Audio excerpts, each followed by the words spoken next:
Meu irmão exigiu que eu desse a ele a minha casa porque ele teve um bebê. Agora ele está me chamando de traidora.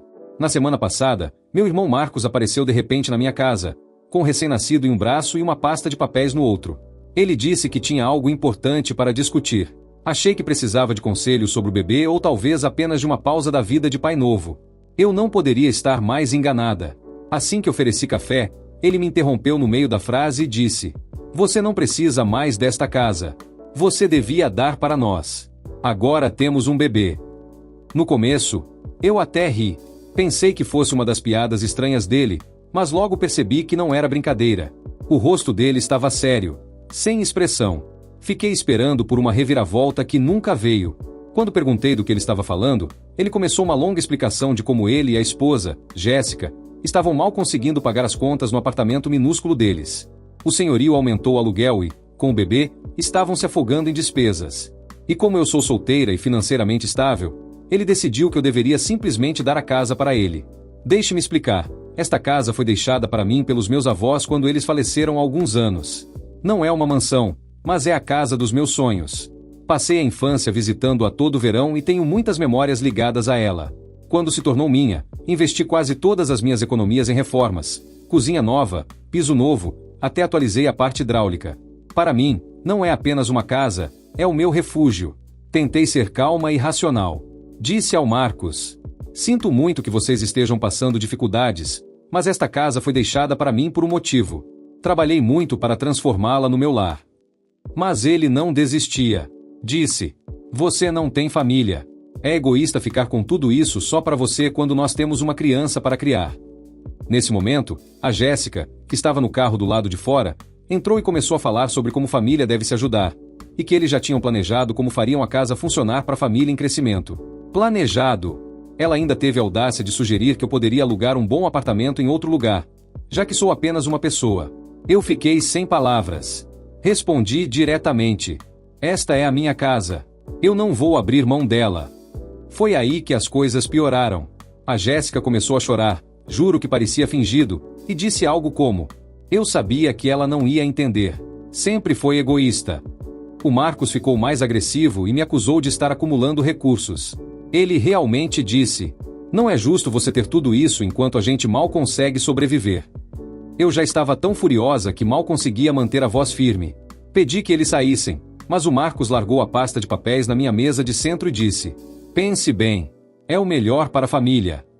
Quando finalmente foram embora, fiquei encarando a pasta. Estava cheia de documentos, cronogramas de quando eu deveria me mudar, orçamento de como eles manteriam a casa e até uma carta pronta para enviar ao condomínio avisando sobre a mudança de proprietário. Eu não conseguia acreditar no nível de atrevimento. Eles planejaram tudo como se já estivesse decidido. No dia seguinte, a situação piorou. Meus pais ligaram e, adivinhe? Estão do lado do Marcos. Minha mãe disse: "Você não precisa de um lugar tão grande, querida. O Marcos tem um bebê agora, e é justo priorizar a família." Meu pai completou: "Você é solteira, tem flexibilidade. Eles não têm." Tentei explicar o meu lado, mas era como falar com uma parede. Cada vez que dizia não, eles me faziam sentir como se eu fosse a vilã mesquinha da história.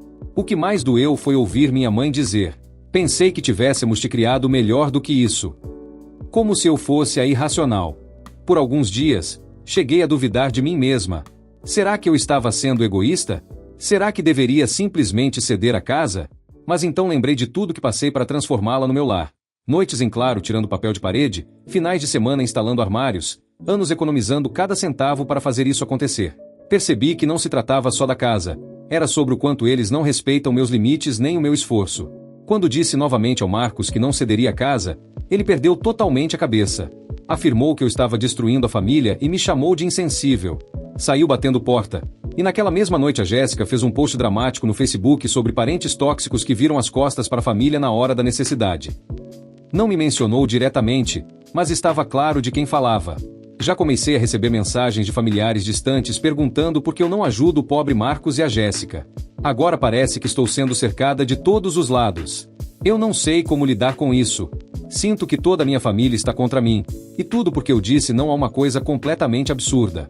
A gota d'água. Esta manhã recebi uma mensagem do Marcos dizendo: Se você não fizer a coisa certa, não espere fazer parte da nossa vida, e isso inclui o seu sobrinho. Atualização. Se você achou absurdo meu irmão exigir a minha casa, se prepare, porque as coisas tomaram um rumo que eu nunca imaginei. Eu achava que não poderia ficar mais ridículo. Eu estava errada. Depois que meu irmão Marcos e a esposa dele, Jéssica, saíram furiosos da minha casa e fizeram aquela publicação passivo-agressiva no Facebook, achei que o drama começaria a esfriar. Pensei que, com o tempo, eles perceberiam o quão insana era a exigência e seguiriam em frente.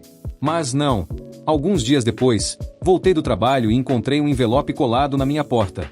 Dentro, uma notificação de ação judicial. Sim, você leu certo. O Marcos e a Jéssica estão tentando me processar pela minha própria casa. No início, pensei que fosse uma piada. Quem faz isso?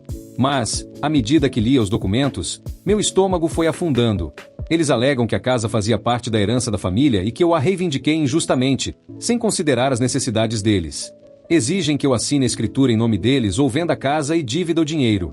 Fiquei em choque. Meus avós deixaram esta casa explicitamente para mim no testamento, com meu nome lá. Eu não tive nada a ver com a decisão deles. Mas, aparentemente, o Marcos e a Jéssica acham que tenho o direito de ignorar isso só porque tem um bebê e eu não. No dia seguinte, liguei para meu advogado. Eu ainda estava tentando assimilar o fato de que meu próprio irmão tinha ido tão longe. Graças a Deus, meu advogado me tranquilizou dizendo que o caso deles é fraco, que o testamento é sólido e não há base legal para reclamação. Mas só o fato de eu ter que lidar com essa confusão já me deixou furiosa. Como eles têm a audácia de me arrastar para um tribunal por algo que não tem nem discussão? O que realmente me tirou do sério foi descobrir quem está bancando o processo. Meus pais. Eles estão ajudando Marcos e a Jéssica a pagar o advogado para me processar. Quando os confrontei, minha mãe tentou justificar. Só estamos tentando fazer as coisas ficarem justas para todos. Justas? E os anos que passei economizando e trabalhando para reformar esta casa? E o fato de que eu não pedi essa herança? Ela me foi dada? Meu pai não foi melhor. Disse: não queremos ver o Marcos e a Jéssica passando dificuldades. Você está bem sozinha. Eu não podia acreditar no que estava ouvindo. Respondi claramente que eles estavam alimentando a arrogância do Marcos e que nunca os perdoaria se continuassem com isso. Minha mãe começou a chorar e disse: não sei o que aconteceu com esta família. Pois é, mãe, nem eu. E como se não bastasse, a Jéssica levou a campanha contra mim para as redes sociais. Postou várias histórias tristes sobre como eu sou cruel por guardar a casa da família enquanto o bebê deles vive espremido num apartamento minúsculo. Ela até publicou fotos do apartamento, fazendo parecer pior do que realmente é, junto com a legenda: tudo o que queremos é um espaço seguro para o nosso bebê. É pedir demais? Os comentários estão cheios de gente se solidarizando com ela, dizendo coisas como: que vergonha da sua irmã e família serve para se ajudar.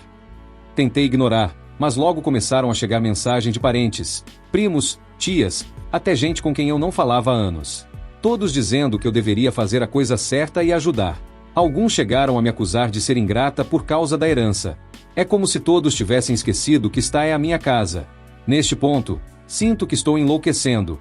Cada vez que tento explicar, sou bombardeada com chantagem emocional e acusações. Não é só o processo ou o drama online, é o fato de que a minha própria família se voltou contra mim. Parece que estou lutando uma guerra que nunca quis. Mas aí veio a parte mais sombria. Revendo os documentos, notei algo estranho. No meio das páginas, havia menção a um suposto acordo familiar que eu teria assinado, declarando que a casa deveria ser compartilhada. Eu fiquei confusa, porque nunca assinei nada parecido.